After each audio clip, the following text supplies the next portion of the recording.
Let's talk about the third stage of manifestation and why it's going to help you manifest a life beyond your wildest dreams. First, let's explore the first stage of manifestation. The first stage of manifestation is what most people do.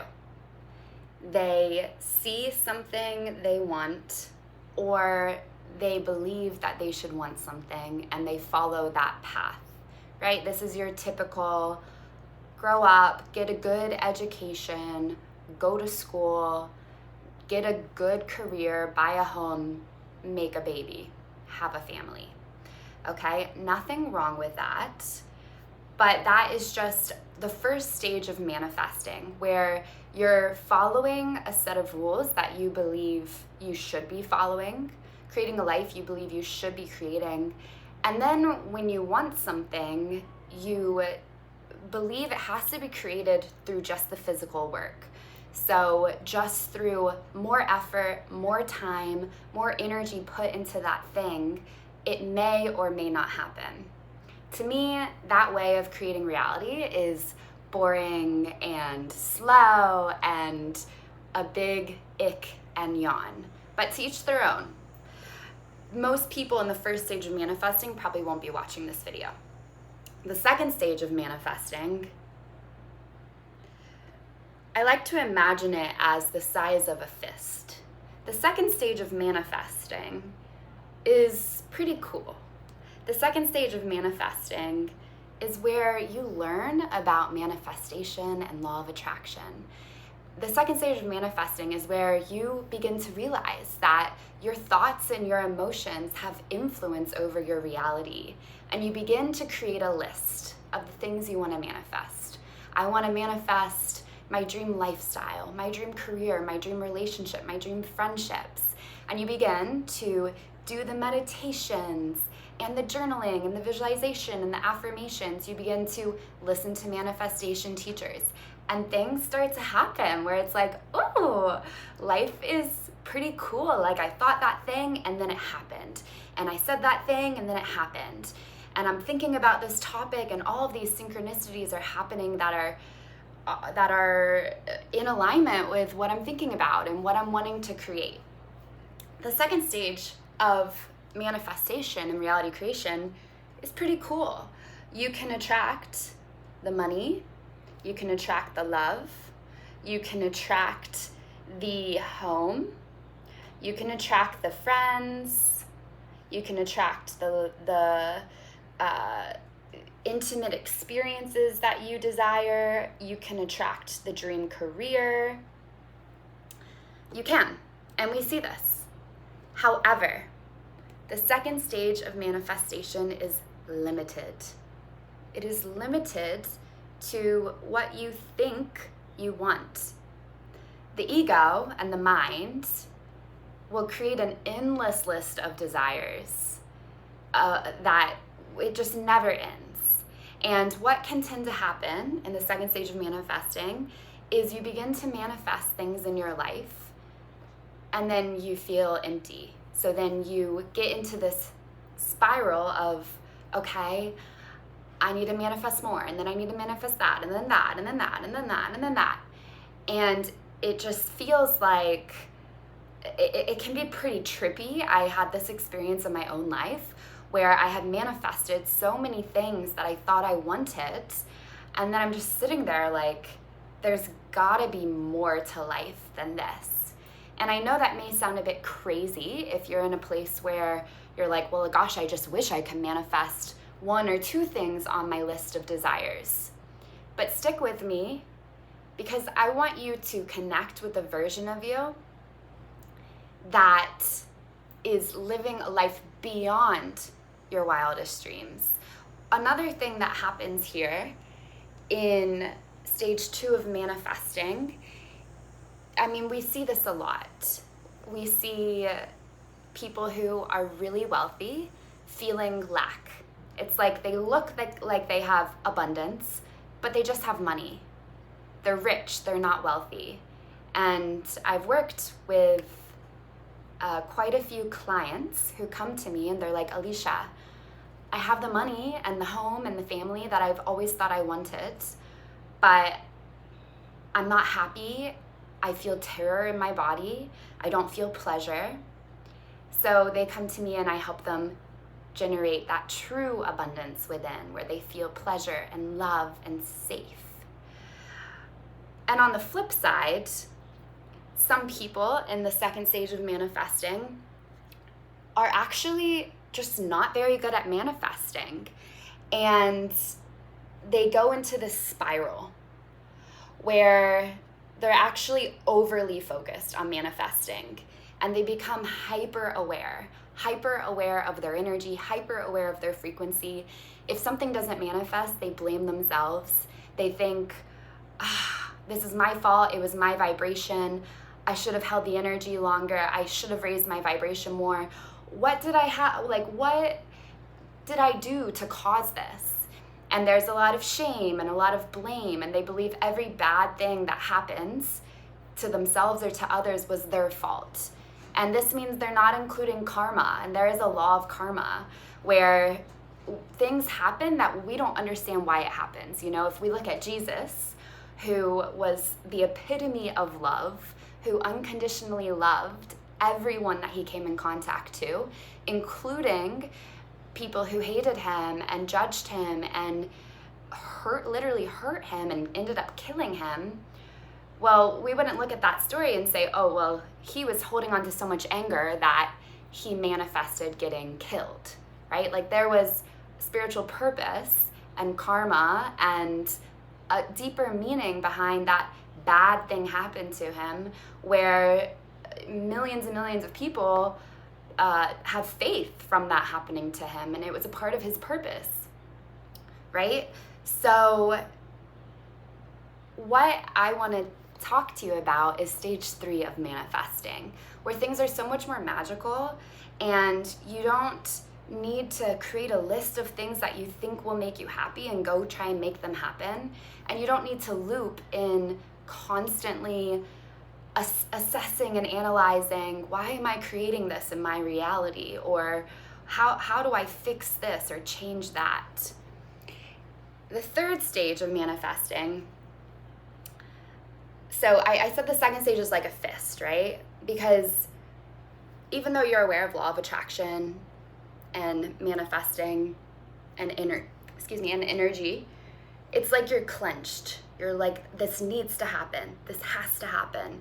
If it doesn't happen, there's something wrong with me. And then you're mentally efforting and spiritually efforting, trying to make it happen. It's like a fist.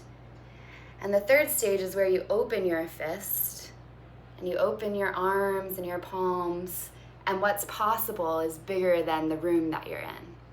The third stage of manifesting, to fit it here, I mean, I want you to imagine that it's way, way, way, way, way bigger than this.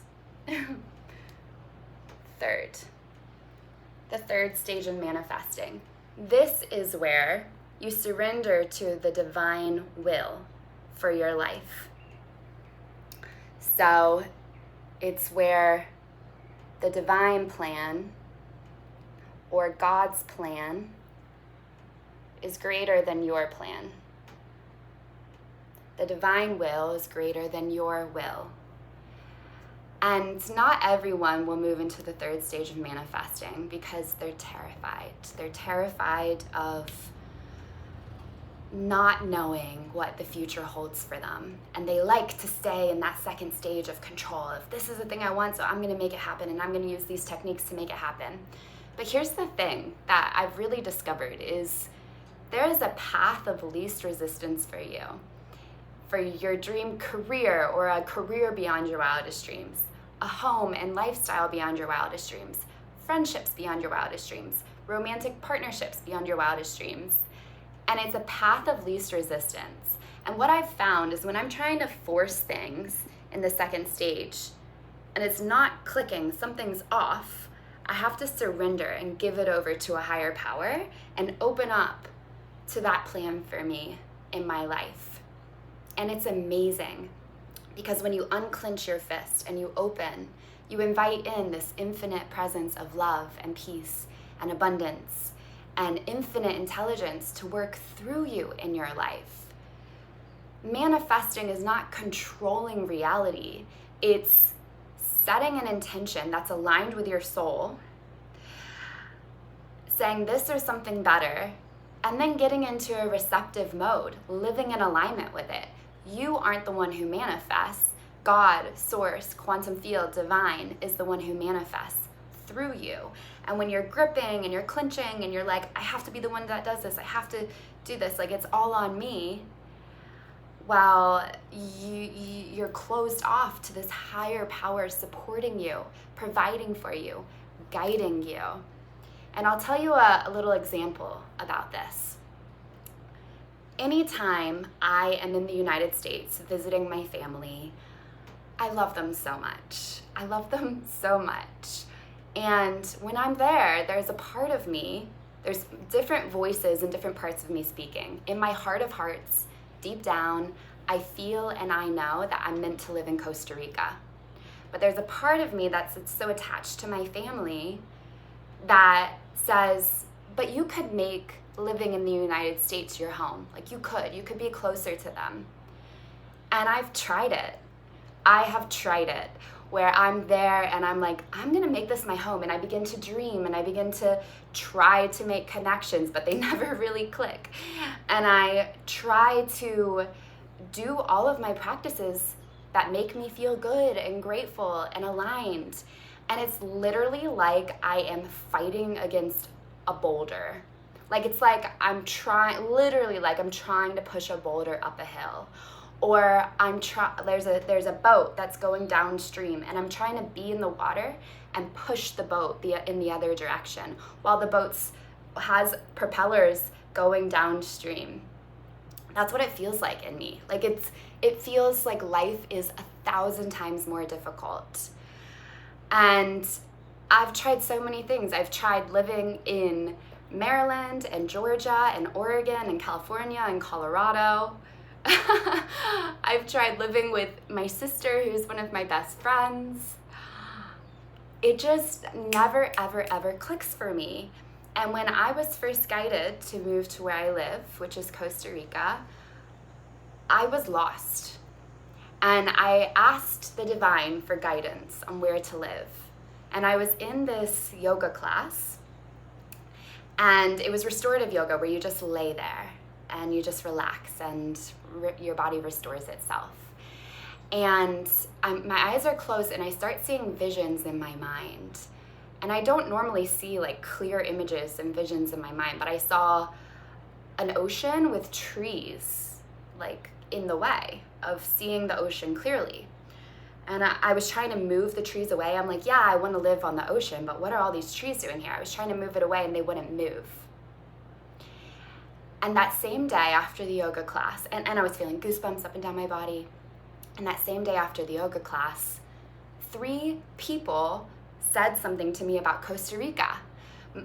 This woman on Instagram, I saw her talking about Costa Rica. I had never heard of it before. Then this guy on the dating app I was messaging said something about Costa Rica. And then my best friend who I was visiting said something about Costa Rica. And I'm like, this is too much of a coincidence. And it was synchronicities. Synchronicities are breadcrumbs from the universe guiding you to your best life. So I went home and I got on YouTube and I looked up Costa Rica. And I fell in love. And I found where it was on the map. I didn't know where it was in the world. And everything my body said, you need to go here in 3 weeks. And I'm like, in 3 weeks? I need to go in 3 weeks? And it was this feeling of scary and terrifying because I had never traveled outside, like I had never traveled on my own, solo. So it felt terrifying. I didn't know what the country was like. I didn't know how safe it was. I didn't speak the language, but it also felt exciting. It felt like this yes within me.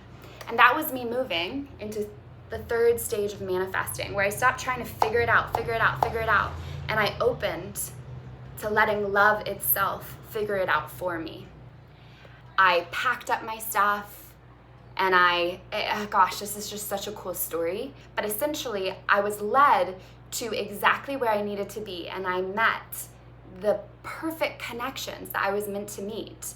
When I went on Facebook and I was looking for a place to stay, I typed in this hotel/hostel that looked kind of bougie, which I wanted, where I could meet people but also have my own room. It feel really nice. And they were looking for a yoga teacher, and I taught breathwork, so I said, hey, what if I taught breathwork for you all for a month? And that gave me the confidence to be surrounded by travelers and in a building that I trusted with locals. It all just felt right. And they said, yes, amazing, you can start in 3 weeks. I was making amazing money at the time, but they gave me my own room and food every day because I was teaching breathwork for them. When I was there, I realized how safe Costa Rica was. I fell in love with it. I made the most incredible friends and had just the most magical experiences meeting these travelers. And they guided me to this cute little beach town that I live in now. And it was just like every day, synchronicities flowed. My second day in this beach town, I'm invited to a party. And I go to this party with this guy who I knew from California. He had a week left here. And we went up to the villa. And I'm looking out where the trees met the ocean. And I'm just like, my jaw drops. The vision I saw in my mind in that yoga class guided me to Costa Rica. God, divine, guided me to Costa Rica. And I've spent a lot of time here since that year, since 2021, and now it's my home. And it's the place where I feel most at home. It's where I feel most alive. And this isn't me selling you on Costa Rica that, not everyone loves living here. It's hot and humid, there's bugs, and it's the most biodiverse country in the world. There's animals everywhere, but I love that. And I'm sharing this because I had to give up control and give up mentally trying to figure it out, surrender into the unknown and be led. And in the third stage, you need to have courage. You need to have courage. Scary plus exciting equals magic. It really is. Because this is how you manifest a life beyond your wildest dreams, right? I'm saying beyond your wildest dreams. This is the same thing that happened when I manifested my dream job, teaching manifestation. I could have never dreamt that this was my career and that I was led to these breathwork trainings and these somatic energy healing trainings and energy medicine school. And every day I'm led and I'm guided to deepening in my career path. But I couldn't have logically figured that out. Logically, when I was trying to figure it out, I knew I wanted to help people and teach, so I thought I had to go get my PhD. And after I got my master's, I was like, there's no fucking way I'm going to get my PhD. That was not for me. All the rigidity and it just was not the path for me. So I was led to my dream career and my dream friendships. And now I have the life beyond my wildest dreams, and I'm still surrendering. I'm still like, okay, where am I going to be guided to next?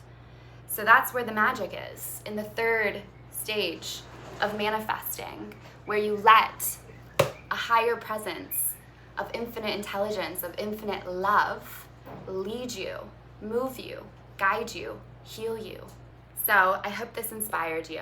If you feel a call to work with me on a deeper level within group or private coaching, or to become a manifestation teacher yourself, the links are below as well. I love you, and I'll see you in the next video. Mwah!